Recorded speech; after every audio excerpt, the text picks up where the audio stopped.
సువార్త తీసుకొని పెన్సిల్ తీసుకొని అండర్లైన్ చేస్తున్నాను ఏమన్నా తప్పులు ఉన్నాయా అని.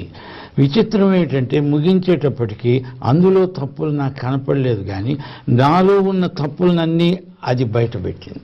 సో బైబిల్ రీడింగ్ మీ యొక్క మనసాక్షిని ప్రభావితం చేసి మీ జీవితంలో ఉన్నటువంటి లోపాలను మీరు గ్రహించేటట్లుగా చేసింది. అవును, అది ఒక దర్పణం లాగా, ఒక అద్దం మాదిరిగా. అలాగా నా యొక్క వ్యక్తిగత జీవితంలో ఉన్న లొసుగులన్నీ చూపెట్టింది యోహాను సువార్త. కేవలం అది చూపెట్టిందా, మరల తర్వాత ఏం చేయాలో కార్యక్రమం అనేటువంటి ఆసక్తి ఏమైనా మీలో పెంపొందించిందా? అద్దంలోకి ముఖం చూసుకుంటాము, ఆ సంగతి మర్చిపోతాం.